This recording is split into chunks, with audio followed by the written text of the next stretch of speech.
Miracle workouts to lose fat within 5 minutes are mostly scams. Yoga is just stretching. It doesn't contribute much to fitness. This one's really tough. You guys are mean. Strong this. Yeah, very strongly agree on this as well. Hey guys, I'm Dr. Arvin. I'm a strength and conditioning specialist and a sports medicine physician. Hi, I'm Charmaine and I'm a yoga instructor. And today we're going to discuss internet's hot takes on physical health and fitness. Indeed. Alright. Yoga is just stretching. It doesn't contribute much to fitness. It's not a workout. You guys are mean. Alright, so 3, 2, 1. Actually, have you done yoga before?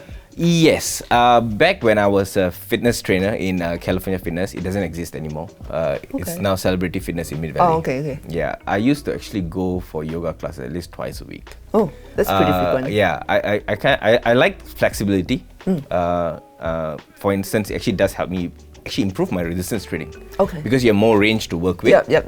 That's true. But the good thing about that was once I got the flexibility, I never lost it. But don't stick anything on my back, I cannot get it. This one, I really strongly disagree. And I think it's also kind of like the perception that a lot of people have about yoga. Maybe because of the pictures that we see online. Like it's usually poses that requires you to be like pretty flexible, and people have the idea that, the yoga class is just stretching to be flexible. There are a lot of movements that maybe visually it looks really simple that you're just holding it, but because of that holding, you're also building up isometric strength as well, just holding the poses itself. Okay, I'll do the next one. Right, let's go. Weight training is the superior form of training. Doing cardio is just taking the easy way out. Okay. Wow, this is really hard. Okay. 3, 2, 1. I think there should always be a balance of everything. As much as I encourage students to also weight train, especially if they are only doing cardio and stuff like that, I think it is still important to actually go through different aspects of fitness. They all have their own reasons, and at the end of the day, it also depends on like the other things that you do out of life as well.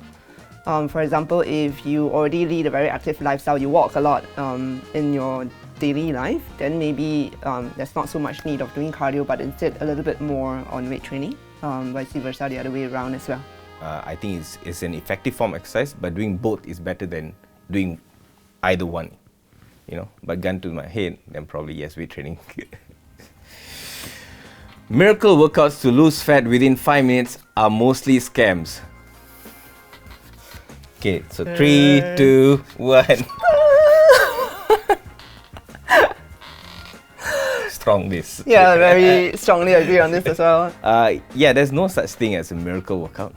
There is no such thing as lose this in 5 days or lose that in 10 days or gain this in 2 weeks. I mean, you would know this. I mean, you've gone through yoga for a long period of time. No one's just going to be automatically flexible if you're inflexible to start off with, right? So likewise with resistance training, any form of exercise, there's a learning curve. And of course, at some point you adapt to it and then you get better from there on.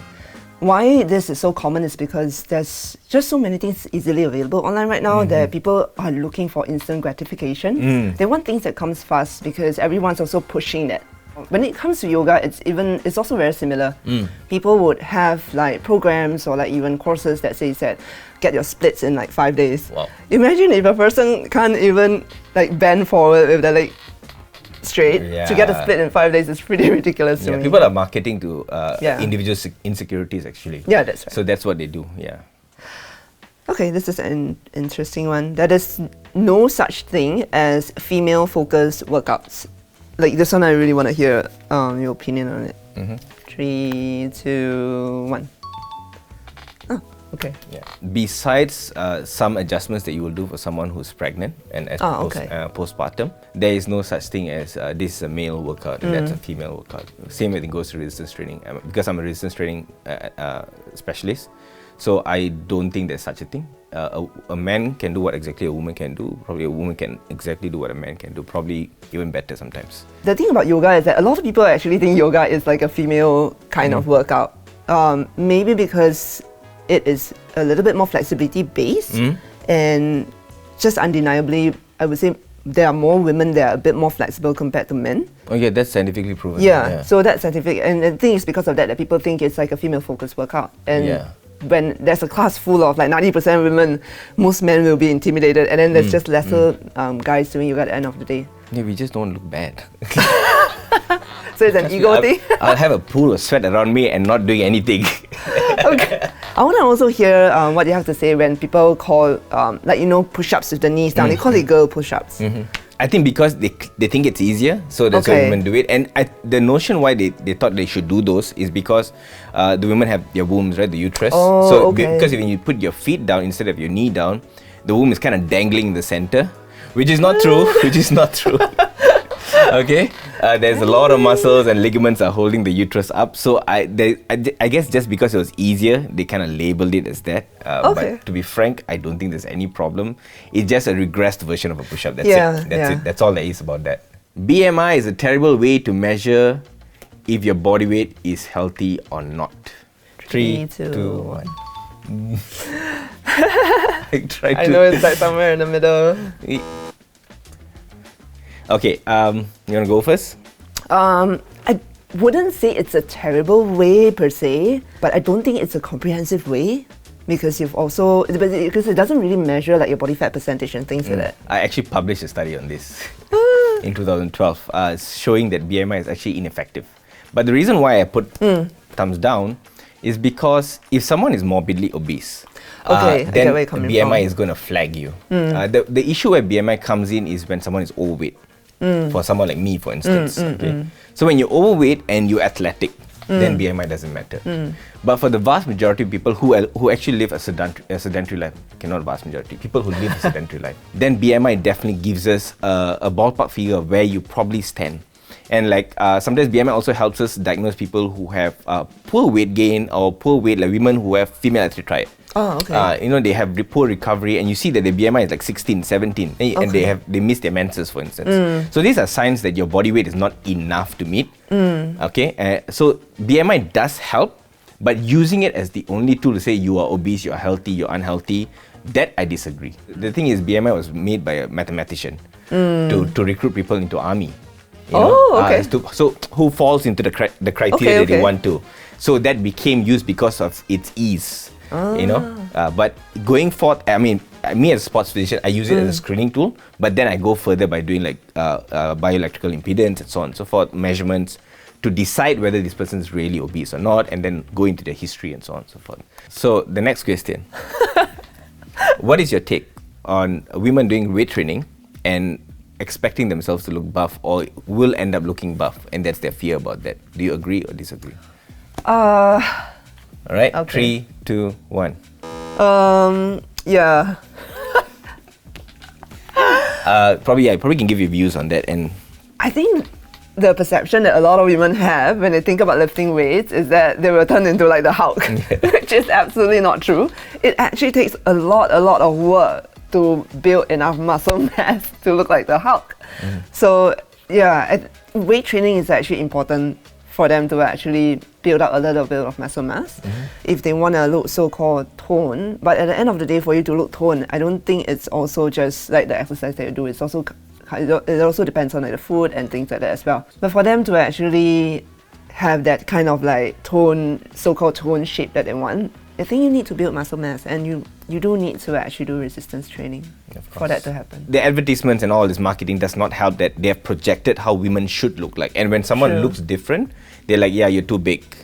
So that's the and same thing goes for a guy. If you're too thin and you don't fit that buff look, then you're like, you don't exercise or something. And the person could be a cross trainer, a marathon runner and so on and so forth. Yeah. So everybody has a different perception, and women are actually moving away from that thin look that was portrayed in the past. So everybody is embracing what they feel is right for them.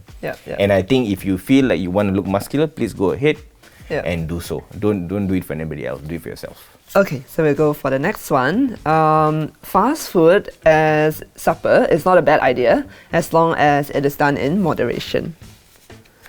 This one's really tough. Okay, 3, 2, 1.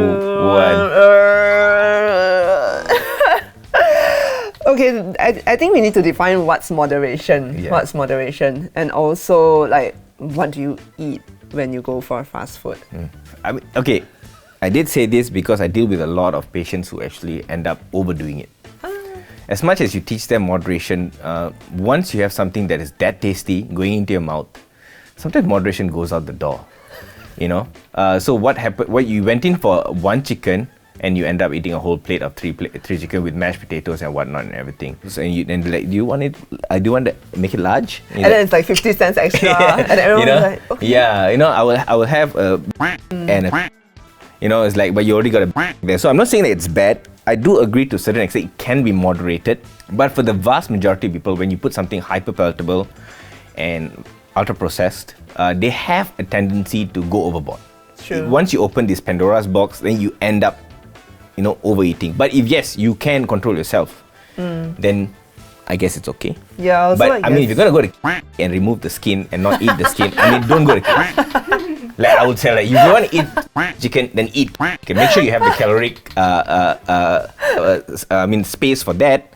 But if you don't, then probably best avoid it so that you don't put yourself in that situation. Yeah. And if you're someone who has good self-control, then knock yourself out. If it comes from you, right, to patients, then maybe patients will come back to me and say, hey, doctor, you said it can eat. Exactly. So sometimes I have a tendency to need to overcorrect so that they get it right. Okay. You know, sometimes I am put in a situation. Although I don't agree that you cannot. I don't agree that there's no way you can eat like fast food at night. But if I tell that to them, they take the notion that, oh, doctor said it's fine, and they will interpret it whichever way they want to interpret it. When all I was saying is you can moderate it. But that's not the best advice for someone who's already battling being overweight, obese. Yeah. So sometimes it's good to actually overcorrect a little bit. Then once they get the hang of like eating properly, understanding a bit more. Yes, once they understand the relationship of moderation and food and how it works, then probably you can loosen up a little bit. I have a question. Do you eat fast food at supper? Yeah, sometimes I do, but it's very rare. Sometimes when I'm about to go buy, like, I'm like, is it worth my calories? No. So I'm like, no, it's okay. Off the car. You're not that hungry anyway. What's the fitness hot take you might have? Ask us during BFM Health and Living's upcoming event happening on the 14th of October from 10 a.m. to 3 p.m. Get our tickets today. More details via the link here.